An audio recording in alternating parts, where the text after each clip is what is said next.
on this show. This man belongs in the Hall of Fame. Yeah. Seriously. Because, thank you. And you have been saying I have been saying You have been saying it. I agree. You and Dale Hansen are big supporters. I agree. Amen. Listen, it's a crime you're not in there because while I am a huge Michael Irvin fan, this man made the catch. Yeah, of course. He made the Hail Mary catch. He made these are classic catches. Yeah. He caught the throw from whoever the hell Clint Longley was. Remember, like it was the most shocking play I think I've ever seen to end a football game against the rival Redskins on a Thanksgiving Day in '74, right? Yes. Okay, and then the catch against the Rams in the playoffs that went 83 yards to clinch that game. These are the catches made by this man. But now, back to you. Who was the greatest 88 in your humble opinion? Well, right now it's Michael Irvin, without a doubt, because here's the deal.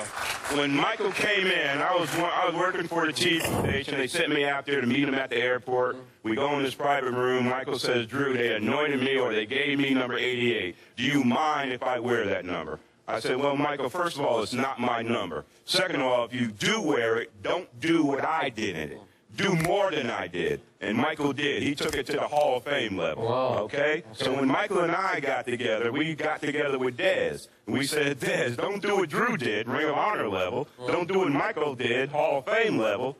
Do more than that. Well, how do you do more than the Hall of Fame level? Well, you have the individual success, of course, but you add team success to that. Yep. That's how you do more than Michael did at the Hall of Fame level. So the point is, with the legacy of the 88, you can't do what the previous 88 did. You got to do more than what the previous 88 did. In doing that, you add to the legacy of the 88s. Do you think Dez can do that? Oh, absolutely. He can be better than Irvin. Dez is on track, but the problem with Dez, he's got a late start. You know, this is what, his 5th year in the league, Yeah. you know, so it's a late start to get to where he is now. You know, I came in starting as a rookie. Michael did great things as a rookie, first, second year in the league.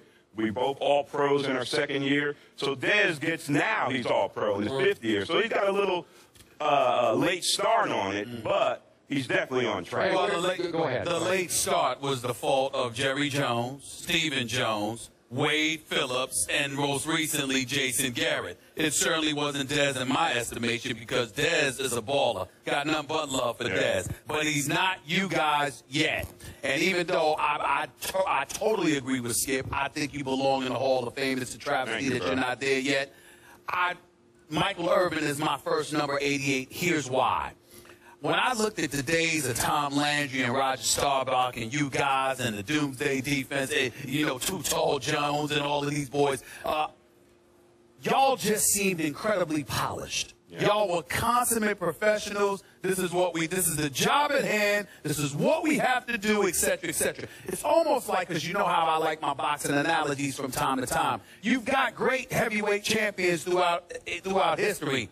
But Muhammad Ali stood above the crowd because of the adversity. Right. When I think about Michael Irvin, albeit some of it was self-inflicted, the Dallas Cowboys, they always seem to have a level of tension, a level of adversity during that era. And to me, to win the way that they win with what they had to overcome, whether it was Michael himself, whether it was Emmitt Smith and the contract disputes, whether it was Jimmy Johnson and Jerry Jones' relationship, or whatever the case, there always seemed to be something in the way. The Barry Switzer coming on after Jimmy Johnson had left and they lost in the NFC Championship game to primetime Deion Sanders, Jerry Rice, and those boys, Steve Young and them, you know, San Francisco, and then came back and won it after that with Barry Switzer the second year.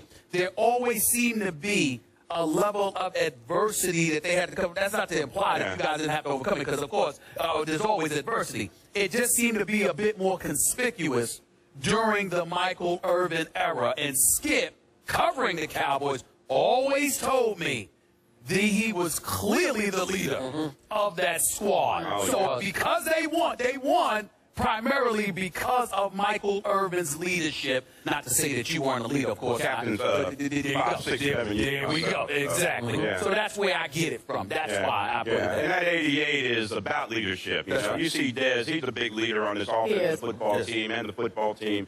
throughout. But a wild card. But a wild You can't come on the field without your Oh, helmet. no, You're you going got to be penalized for that. And that's what Michael and I were able to do. You know, we were able to control that. And Dad's got to learn how to control that. And he's still learning that. Right. And that's unfortunate that he doesn't know it by now. That's right. In his fifth He year. should. He should. But here's the deal. There's no question Michael had better talent. If I had Michael Irvin's talent, I wouldn't be sitting here right now. I'd be in the local county jail because I'd be illegal. Now, if I had Dennis' talent, Right. I would be in the state in Huntsville, Right. in the state prison, That's right. because that talent, man, would never make me illegal. That is true. Yeah, Because they had more talent, no question. By the way, this and man- Michael would say Dez has more talent than him. If Michael had that talent, Yeah. he really would have had You realize still an this is NFL an career. undrafted free agent Yeah. from Tulsa. Tulsa From Tulsa. University, yeah. Wow.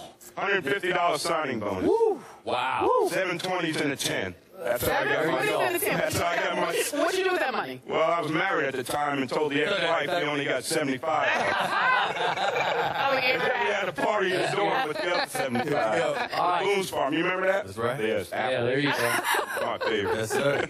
You being a Jersey guy, originally from the state of New Jersey, give us your take on Governor Chris Christie becoming a good luck charm for the Dallas Cowboys and the state of New Jersey having issues over that, including this man. Well, the only problem I have with that is this. Where was he when we went 3 consecutive years to 8-8? You know, he wasn't showing his face anywhere. Okay. Now, all of a sudden, the Cowboys on the roll. He jumps on the Cowboy bandwagon and trying to get all this publicity off the Dallas Cowboys. And I think it's wrong. You know, he could be a Cowboy fan all he wants. And but you don't be a Cowboy fan now because you're what 13-4. Well, you know, where was he when they're 8-8? But he's 5-0. Every time it comes to the game. Well, I'm 5-0 too. I've been to the same game. All right. I can't even get close to Jerry Sweet. Uh-oh. I can't even get close to Jerry Sweet. Sweet. And I'm telling you something right now. As a New Jersey native, you understand? No, I'm a New York native, but I have a house in Jersey. Let me be very clear. Yes. Christy, he's ticking me off. I hear you. You All right. understand? Business taxes, our credit rating. He wants it done. need to take some business tip from Jerry Jones while you're there. Yeah. True. Make sure it benefits me. Yeah. True. And we're Cowboy Blue and all that We ugly had a orange. discussion yesterday or I think Monday it was, Tony Romo becoming a great NFL quarterback. Let me talk to you about Cowboys history. Who was the best Cowboy quarterback, in your opinion? Oh, without a doubt, in my opinion, Roger Staubach. And you know what? It's And not that's even saying a close. lot. Yeah, you know. it's not even close. Yeah, because, you know, if we threw the ball, did a little more with it with Roger, and put the ball in his hands, you know, his stats would be better and greater. But when you look at Roger, you look at the winning percentage of the Super Bowls. He won 2, Troy won 3, of course. Yeah. But we won on a consistent basis. You know, I played with Roger for 8 seasons. And we went to the playoffs 7 of those seasons and played in 6 championship games in those, you know, 7 playoffs. So, you know, the consistency was there. That, to me, what makes Roger good, the best ever. And then what he did off the field, Okay. you know, the legacy that he continues to carry, Yes. and the way he carries himself. And Troy's the same way, Yeah. but he's just up against Roger Staubach. And who goes up against Roger Staubach? Nobody. Nobody. Jerry Jones, if you're watching, get this man in the suite. What's the problem? Yeah. How come Drew can't be in the suite? Well, I'm lucky to get in the Ring of Honor. I'm still up there, right? Y'all Yeah, yes, you are. Okay. Last we checked. So in other words, Last we checked. that's Skip's guy, Jerry Jones, playing favorite. Uh-oh. Here we go. So surprised. I'm so surprised. Let's leave it there. Drew Pearson, ladies and gentlemen. Give it up for him. Thanks for having me. Amazing.